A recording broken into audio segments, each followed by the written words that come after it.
Welcome everyone to Straight Shoot, a wrestling podcast. I am here with a co-host, Heel Kev. What is going on, Heel Kev? How you doing, my Double friend? dose. Let's go. I was excited about the first one. Am I your first two-time guest? Am I the first two-timer? Yeah, you're the first two-timer, my Let's go, buddy. Steve. So, guys, we are doing a short, quick episode as some news has been released. If you guys have not actually seen my first podcast with Heel Kev, that is coming or it has already been posted. So go check out the Straight Shoot YouTube channel. But some news has been released this week about our worst time of the year as professional wrestling fans. It is cut the books, release some quality talent, and give us absolutely no reason why. Kev, how do you feel about this time of year? Like, before we get into who's been released, what is your overall vibe with this time of the year? Does it make you less of a wrestling fan?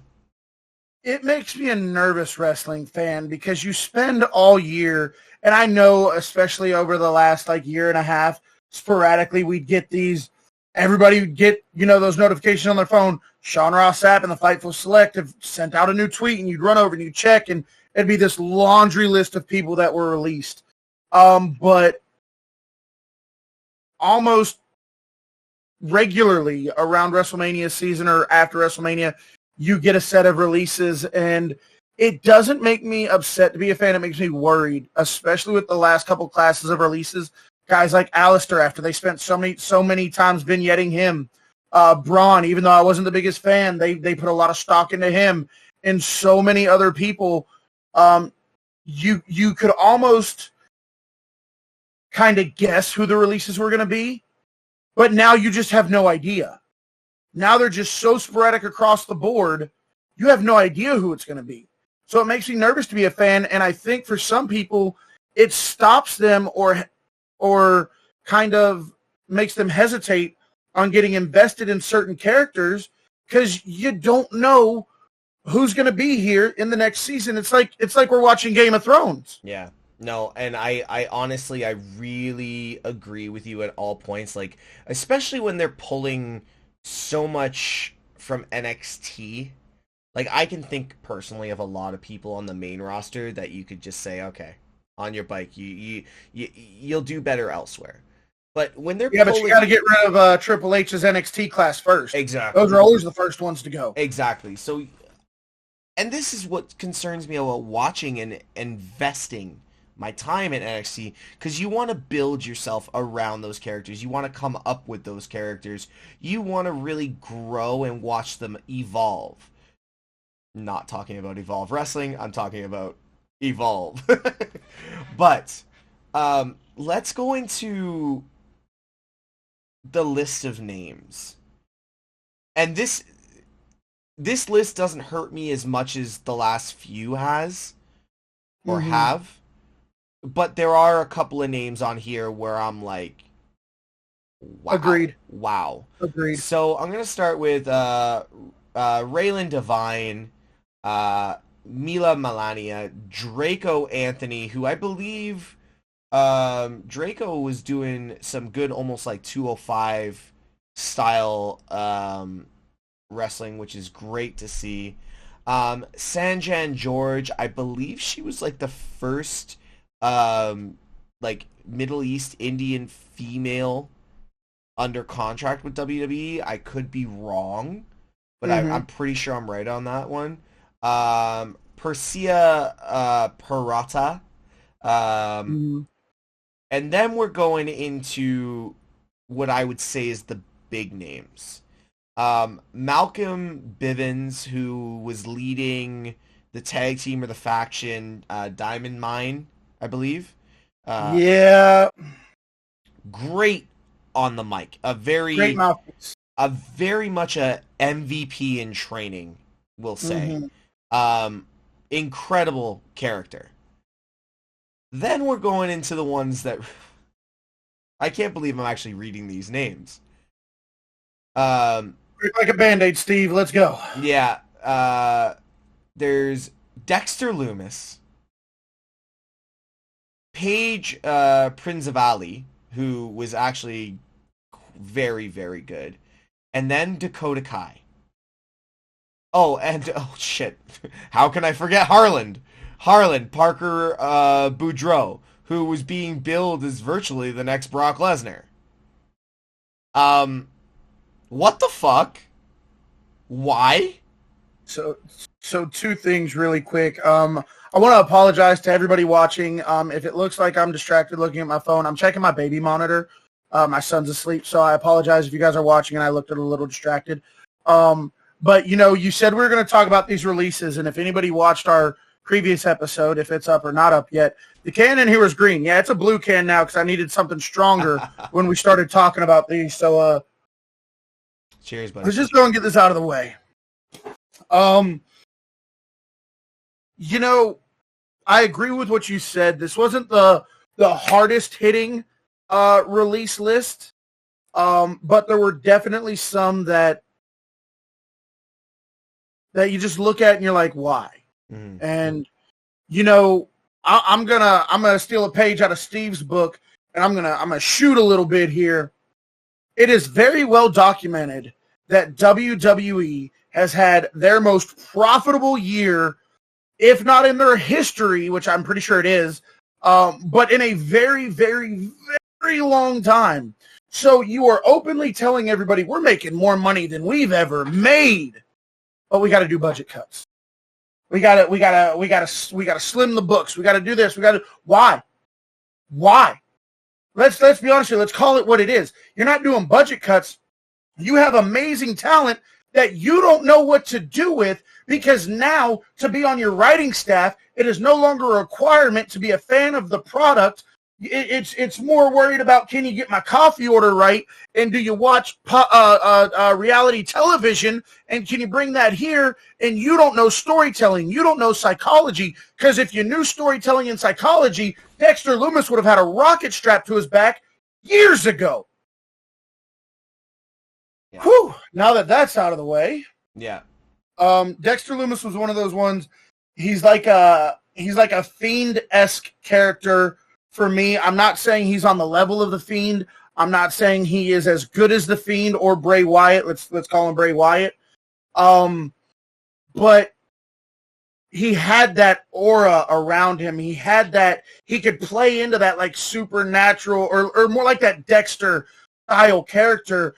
Never said a word and was so interesting and captivating, and the brain that man has. I got to meet him in person at a promotion I work for down in Florida, and the guy is so nice and so genuine, and listening to him dissect the wrestling business was an absolute treat to be able to listen to.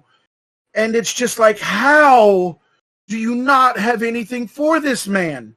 Yeah. And then you take it on the flip side, and his love story with Indy Hartwell was probably one of the most captivating love stories we've seen in a long time. For guys like me who just want to see wrestling and storylines, I was buying in to this romance. Yeah. He made that work. Yep. How do you not have anything for Dexter Lumis? I know I've rambled a lot. Steve, please go ahead. No, man, I agree with you. And unfortunately, I never got the opportunity to meet the man like you have. But just seeing a persona that doesn't need to say anything, and they're able to be so over in a character with no vocals, is very rare. It's very Mick Foley, Undertaker, Snake, Jake the Snake, Kane. All of these characters were built off subtleties and tells, and Dexter Lumis had this. The romance with Indy Hartwell was just the icing on the cake. It is Hartwell, right? Yeah, Indy Hartwell. It showed his versatility and his depth. And what really annoyed me about this release was almost like when you break up with someone and the next day you see your ex-girlfriend out with a new guy. The way NXT 2.0 played this off last night, and this we record these on Wednesday, so this would have been Tuesday night. really left a sour taste in my mouth. With her kind of bumping into the romance of one of the other girls that was released, and almost like this was going to be a new thing. Really bad taste in my mouth. So I think NXT has really, and WWE has really spat on like a year's worth of good creative, and they just couldn't figure out how to get over the hump to move forward with something good. And go ahead. You ever heard the expression, you don't fix what's not broken? Yeah. If it ain't broke, don't fix it. Yeah. NXT wasn't broke. I got NXT 2.0 right here. There's NXT 2.0. It's right here, chat. Or I say chat because I'm used to streaming on Twitch. Yeah. But there was nothing wrong with NXT. It had that dark, dingy, underground feel, and they've turned it into this bubblegum pop bullshit.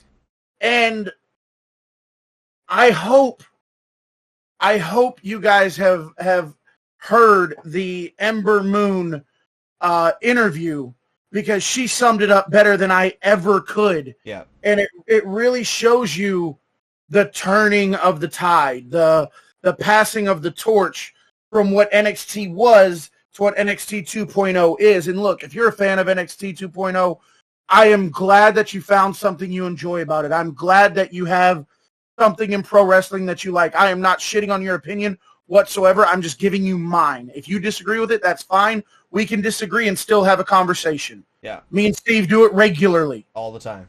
In my opinion, NXT 2.0 is NXT 2.0. And welcome to Straight Shoot. All right. Let's go into Malcolm Bivens. Can I just put it this way? Like, it is an MVP in training for me. Like, the guy is a creative genius on the mic. He's awesome. He's one of those ones where, like, you know there's just gonna be gold coming out of his mouth when it comes to any one of his promos. And he was really carrying that faction or tag team, what are they called? Diamond Mine. Thank you. Diamond Mine. And I don't watch a lot of NXT, but when he was on the mic, it was a draw. Like, I would pay attention. Is this a big loss, or is this an opportunity for him somewhere else?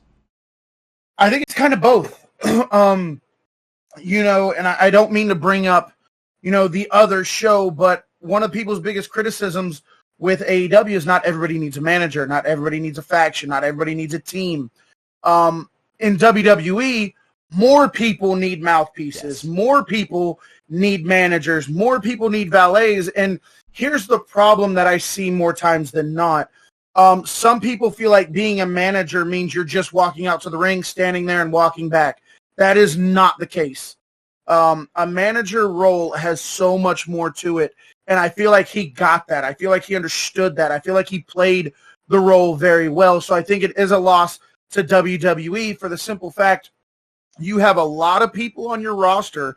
You have a lot of people working for you where the argument can be made. The only thing this person is missing is a good mouthpiece. The only thing this person is missing is a manager, somebody to help them get to that next level. But for him, I think it's a gain because he did display that he could do that. He displayed that he was good at it, or at least he's good enough to make something happen. I'm not saying he's a Paul Heyman. Nobody is. Nobody's a Paul Heyman. Nobody's a Bobby the Brain Heenan or anything like that. But the man was good. I mean, let's give him his credit. The man was good. So I think he's able to carry that somewhere else. And when I say somewhere else, I don't necessarily mean AEW. I hate when people think the end-all, be-all for anybody who leaves one company as another company. That's a dumb argument. Yeah. There's so much wrestling in the world that you can choose from. But I think he's been able to establish himself a very good, visible resume that he can go show wherever he wants to go. And he has a much better chance at getting the job now than he did before Diamond Mine. But for WWE, he's somebody that you could have put with somebody else or repackaged. You got no problem bringing people up from NXT and changing their name and acting like they never existed.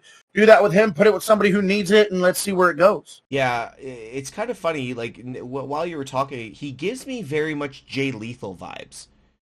Yes. Yeah, he gives me very much on the mic Jay Lethal vibes. And Jay Lethal is probably one of the most underrated talkers in professional wrestling. Underrated. Another person I've been able to meet in person. A lot of the promotion I work for down in Florida, a lot of his students from the Lethal Academy wrestle for us. And through them, I've been able to loosely, nothing in depth, but great dude, great talker. Yeah. Love that guy. So I've loved him since TNA. Yeah, I get those vibes from him. All right, let's talk about one that is like a true head scratcher for me, and I have a concern for a new prospect in WWE because of this release. Okay? Mm-hmm. Parker Bordeaux. Okay.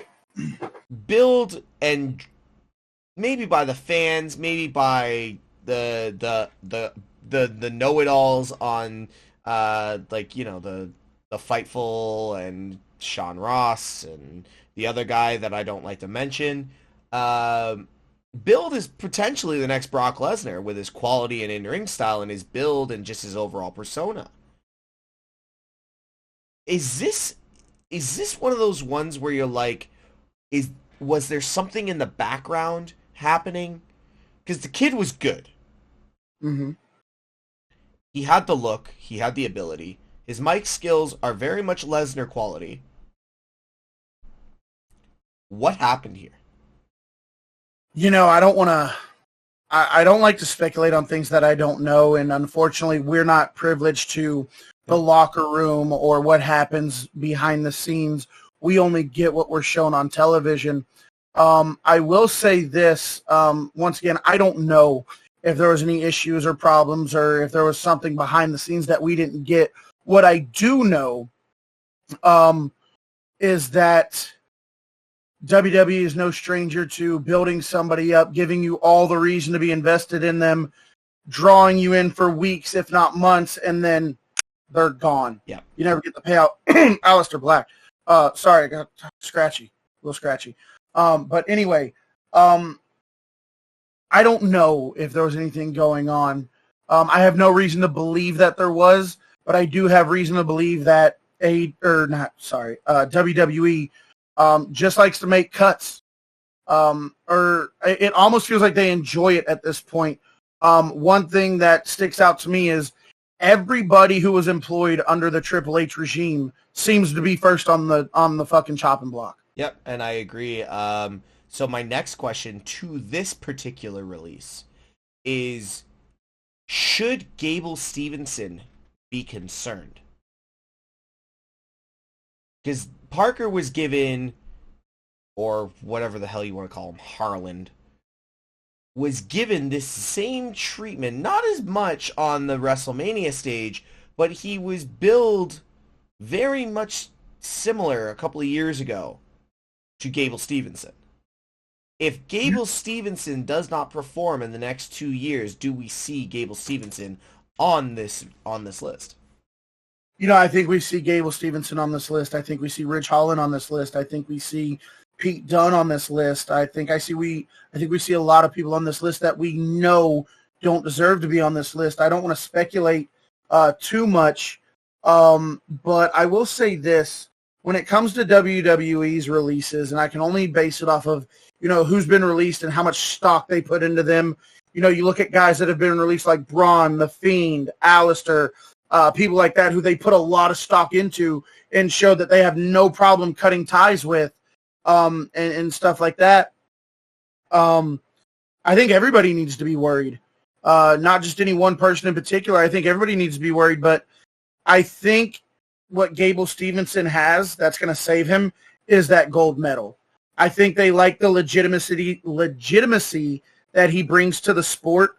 I think they see him as a good PR guy, as a good face, maybe not for the company, but for whatever they decide to do, a trainer or whatever the case. So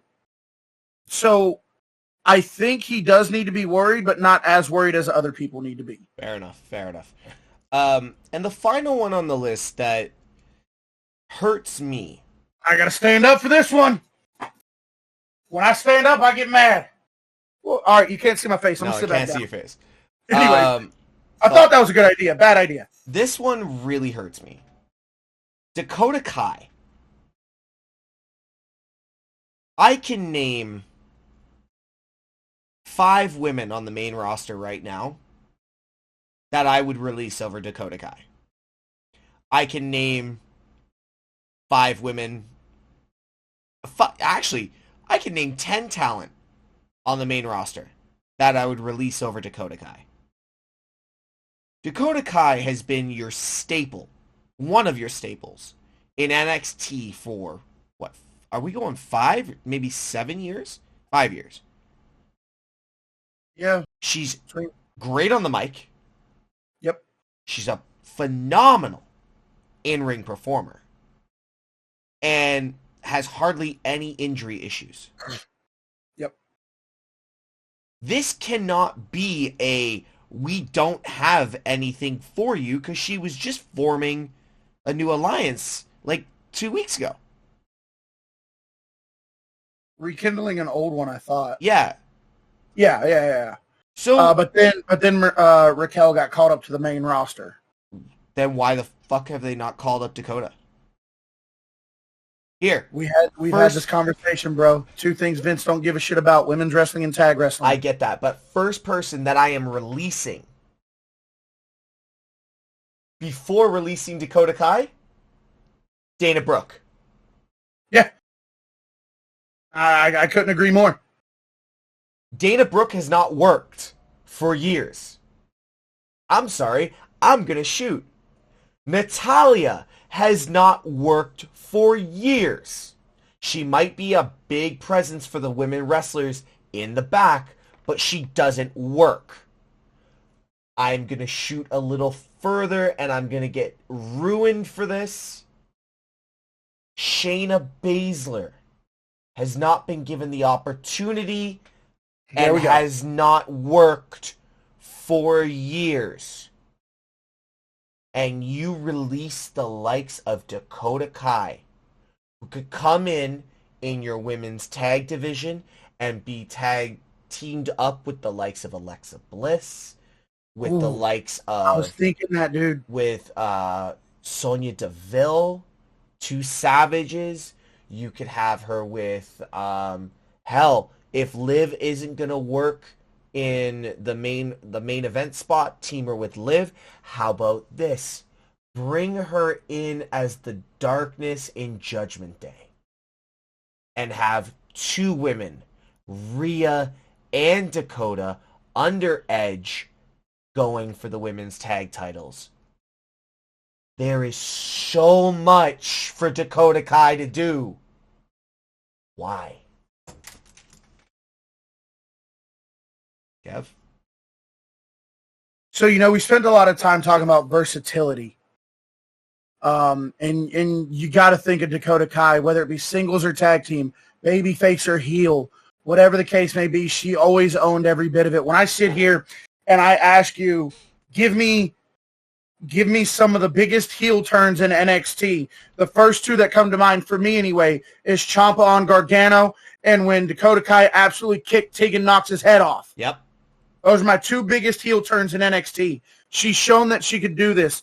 Like you said, phenomenal on the mic, phenomenal in the ring. I feel like she's that great method actor kind of person. When I think of what you could do, you have Alexa coming back. Let's assume Alexa's going to be in her same role. Let's assume Alexa still does the same thing. You know what I see Dakota Kai as? Picture Dakota Kai when she's sitting backstage and she's got the oversized shirt on. She's looking down at the ground. She's holding her arm. She's not saying anything. She's swaying back and forth. You can't get a word in with her, and she just walks away. That kind of method acting that she did, I would make Dakota Kai the real-life incarnation of Lily. Of Lily. You just took the words out of my mouth. She could be the physical embodiment of Lily. You have somebody take the Lily doll like Eva Marie did. You put a horrible person in a great position, but you have them take the doll and whatever, and there's a match with Alexa and she's facing somebody and they want Lily back and the Lily's in their corner and Alexa's trying to get to her and all of a sudden the lights go out. Lily turns into Dakota Kai where she's wearing the same outfit. She has her hair done the same way. And she's that evil presence that Alexa is because Dakota Kai's proven she can nail it and pull it off and do it day in and day out better than almost anybody on your roster. I would make her the real life incarnation of Lily, and tell me that wouldn't sell. Oh, I'm telling you right now, dude. Like, as you're saying that, imagine this. Hot tag. Alexa's in a 2-on-1 match. They put Lily on the thing, and Alexa's going for the hot tag. Lights go out. Dakota's there, just like you said. Dakota comes in, wins the match. Alexa comes back in the ring, raises her hand. Lights go out, and she's holding Lily. Dude, we can't be the only ones who see this. It's so hard. I think Dakota Kai is the biggest female loss in the releases in the last 4 sequences of releases. Personally, I can't remember who they all were, but I'll tell you this: if nobody's sticking out this vivid, then I'd have to agree. Because if I look back, I remember clearly when Bray was released. I remember when Aleister was released. I remember when all these other guys were released, EC3s and stuff like that. I can't remember a woman release who sticks out as much as Dakota Kai. Dakota Kai does, and it's because she is so well-rounded. She is so versatile. She is so flexible. You can put her in anything.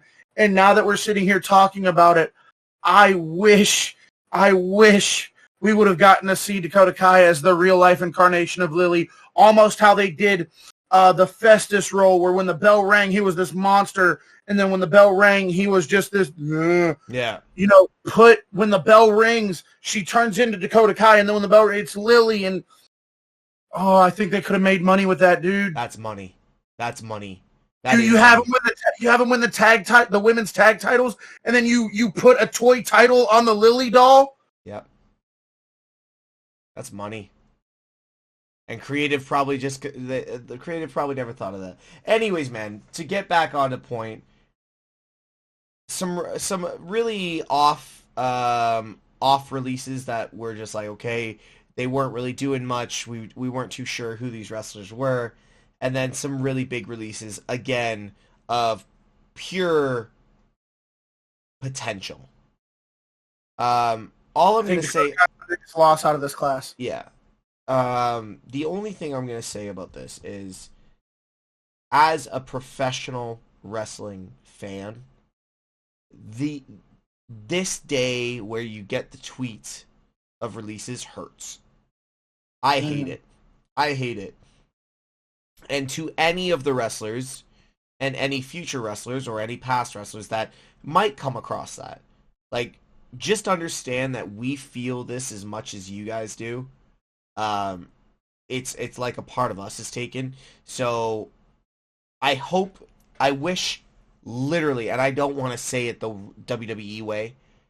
I don't want to say I wish you the best in your future endeavors, because that is... We can't wait to see what you do next. Exactly. That is, WWE says it's the coldest way.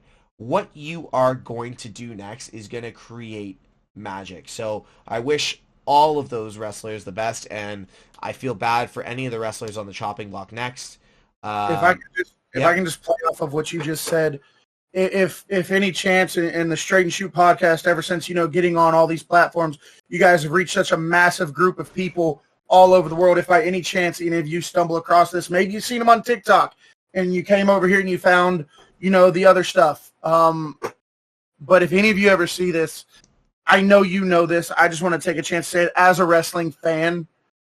Just because you were released, we see your talent and we very much enjoy what you guys do. So if there's anybody like new in the wrestling, I know the veterans know this, but if there's any new in the wrestling business who think, I got released, I must not be that good. No, you are that good, and we see how good you guys are, and we cannot wait. Like Steve said, we cannot wait to see what you guys do next. Awesome. Guys, thank you so much for joining this really quick episode of the Straight Shoot Wrestling Podcast. I am going to plug because I am such a big fan of Dakota Kai, I am going to plug Dakota Kai's Twitch channel. I just pulled it up. It is twitch.tv/CharlieGirl, Charlie IE girl. Go give her a follow and tell her Straight Shoot sent you. But Kev, thank you for jumping in on this quick little episode on WWE releases. I thank you so much for filming the first episode with me, and look forward to having you on the show again, man. Always a pleasure. Always willing to come back. You don't even have to ask. Just say, hey, I want you on this day, this time, and I'm there, man. I've had such a blast these last 2 episodes we've done, and much like I can't wait to see what these wrestlers do next, I can't wait to see what Straight Shoot does next, and I'm glad to play a small part of it. Sweet, buddy. Thank you so much. Like always, guys, we've got our socials. They'll be down below. Straight Shoot, a wrestling podcast on TikTok. We are growing on all the podcast platforms for like Spotify, Apple TV, Google. Just look in our link tree in our bio. Kev's socials will be in the bio below. Sure. So make sure you go follow everything he's been doing. Let's get him back up to the following he deserves. And like always, guys, throw it up and take care. Thanks, guys.